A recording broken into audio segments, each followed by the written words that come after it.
different kinds of shoes, and you look into their leathers, you look into the how comfortable they are, whether they are black in color. Then if you find that in that next store, then you buy that shoe and you move on to other stores where you can buy some other clothes. But if you can't find that new shoe, then you keep on searching for a black shoe that's comfortable and that has got a better quality leather in all the stores inside the shopping center. So what happens, we are looking for 3 types of conditions.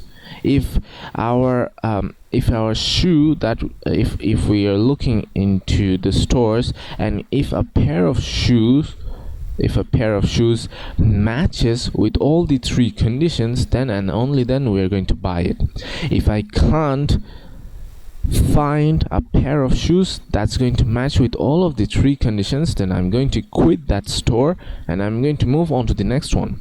So you see that we have got 2 phases. The first phase is if we can find a shoe, then we will purchase it.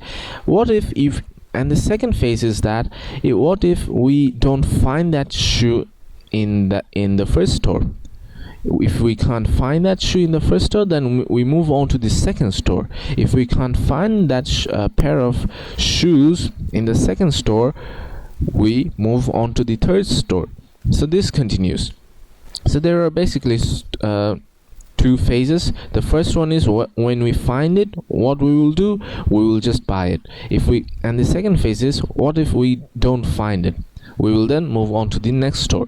That's the 2 basic parts. Now there are conditions that needs to match. As I've already told you, the 3 conditions are: your pair of shoes need to be comfortable enough for you to wear, and the color must be red, because you might prefer, the color must be black, sorry, you might prefer that color over any other colors, or you might like white shoes, you might like red shoes, or maybe blue shoes.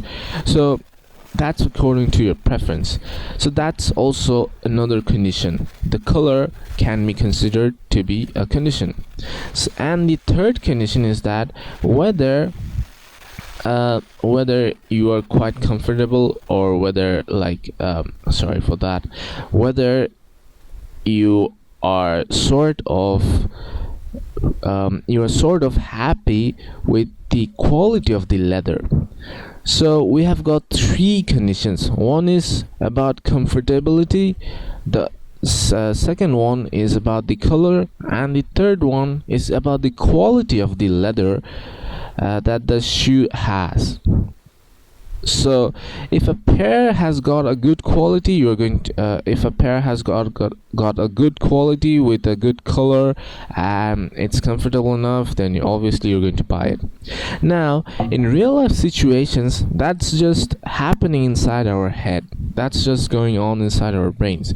But what if you try to put those decision making in real life applications?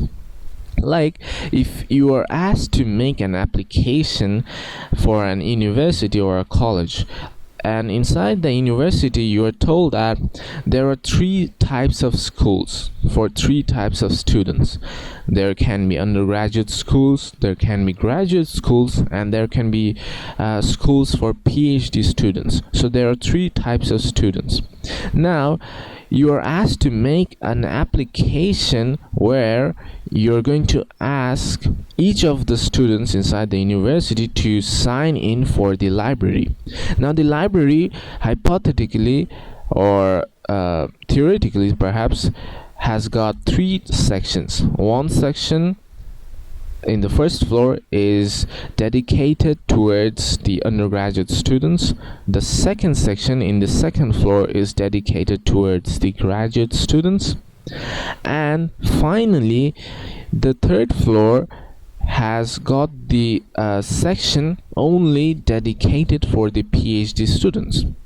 So whenever a student signs signs up or opens an account inside your application, you're going to check whether that student is from the undergraduate school. If he's from the undergraduate school, then you're going to assign him to the first floor where the undergraduate section is for the library.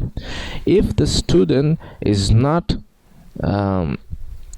an undergraduate student, if he's a graduate student, then you're going to assign him to the graduate section of the library. And finally, if the student is not from the undergraduate school and also not from the graduate school, then you're going to assign him to the PhD section of the library. So this is how real life applications work. If you have worked on applications, and if you're coming from other languages, if you're a programmer who's quite familiar with all those control structures and the constructs, then obviously it's all the same in all the languages, in all the programming languages. You're also going to find if-else statements and the while loop, the do-while loop, and the for loop in all the other major languages.